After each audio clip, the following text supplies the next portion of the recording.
Hi hello வணக்கம் welcome to masala spoons.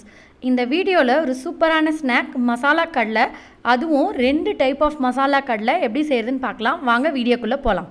Masala spoons. First method எப்படி செய்கிறதுன்னு பார்க்கலாம். ஒரு பவுலில் ஒரு அரை கப் அளவுக்கு வேர்க்கடலை சேர்த்துக்கிறேன். இது வந்து காஞ்ச வேர்க்கடலை, 100 கிராம் அளவு இருக்கும் அது. இப்போ இந்த வேர்க்கடலை கூட 1 டேபிள் ஸ்பூனுக்கு காஷ்மீரி மிளகாத்தூள் சேர்த்துக்கிறேன். அப்புறம் ஒரு அரை டேபிள் ஸ்பூன் இஞ்சி பூண்டு விழுது. அப்புறமா இதில் தேவையான அளவுக்கு உப்பு சேர்த்துக்கிறேன். அப்புறம் ஒரு 1/4 டீஸ்பூன் அளவுக்கு பெருங்காயத்தூள்.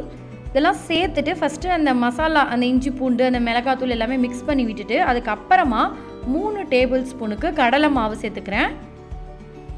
இது கூடவே 1.5 டேபிள் ஸ்பூனுக்கு பச்சரிசி மாவு, இதையும் சேர்த்துட்டு நல்லா வந்து அந்த வேர்க்கடலை மேலே எல்லாம் இது கோட்டார அளவுக்கு கலந்து விட்டுக்கணும். தண்ணி வந்து கொஞ்சம் கொஞ்சமாக தெளித்து தான் வந்து மிக்ஸ் பண்ணணும். நிறைய தண்ணி ஊற்றிட்டா நம்மளுக்கு வந்து பொரிக்கும் போது கடலை தனியாக மசாலா தனியாக போயிடும்.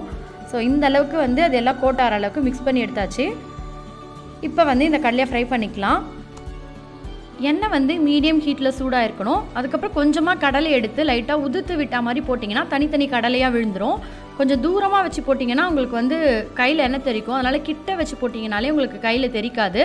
இது நல்லா எல்லா பக்கமும் மிக்ஸ் பண்ணிவிட்டு கோல்டன் ப்ரௌன் கலருக்கு எடுக்கணும். அதுக்குள்ளே நீங்கள் போயிட்டு நம்ம பச்சைக்கிளி சொல்கிற இன்ஃபர்மேஷன் என்னன்னு கேட்டு வந்துருங்க.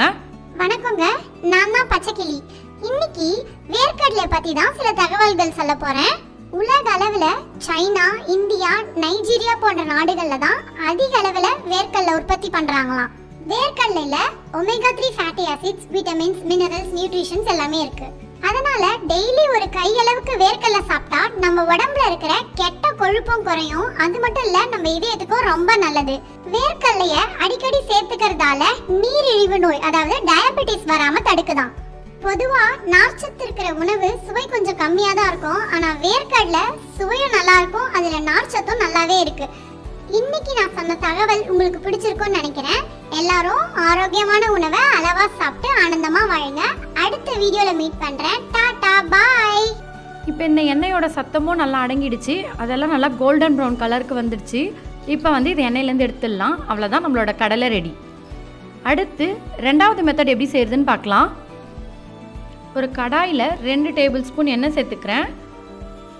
எண்ணெய் சூடானதும் அதில் ஒரு 5 பல் பூண்டு தோலோடவே இடித்து சேர்த்துக்கிறேன்.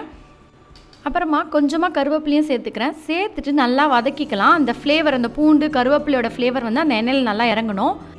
இப்போ இதில் அரை கப் அளவுக்கு காஞ்ச வேர்க்கடலை 100 கிராம் அளவுக்கு சேர்த்துட்டு நல்லா வந்து வறுத்துக்கலாம். இது வந்து மீடியம் ஹீட்டில் வச்சுட்டு தொடர்ந்து மிக்ஸ் பண்ணிகிட்டே இருக்கணும். இப்போ ஓரளவுக்கு நல்லா ஒரு 70% வந்ததுக்கப்புறமா இதில் உப்பு எவ்வளோ தேவையோ அந்த அளவுக்கு உப்பும், ஒரு அரை டீஸ்பூனுக்கு மிளகாய்த்தூள் சேர்த்துக்கிறேன். நான் வந்து வெறும் மிளகாய்த்தூள் சேர்த்துக்கிறதால அரை டீஸ்பூன் சேர்த்துக்கிறேன். ஒருவேளை நீங்கள் காஷ்மீரி சில்லி பவுடர் சேர்த்திங்கன்னா 1 டீஸ்பூன் சேர்த்துக்கோங்க. இப்போ இதை வந்து நல்லா வறுத்துக்கணும். எப்படின்னா அந்த தோல் எல்லாம் லைட்டாக உறிஞ்சி வரும், அதுதான் வந்து கரெக்டான பதம். இந்த அளவுக்கு வந்ததுக்கப்புறமா ஸ்டவ் ஆஃப் பண்ணிவிடுங்க. அவ்வளோதான், கடலை ரெடி ஆயிடுச்சு. இந்த 2 மெத்தட் ஆஃப் கடலையுமே ரொம்ப சூப்பராக இருக்கும். நீங்கள் ட்ரை பண்ணி பாருங்கள். ட்ரை பண்ணி பார்த்துட்டு எப்படி இருந்ததுன்னு கமெண்ட் பண்ணுங்கள்.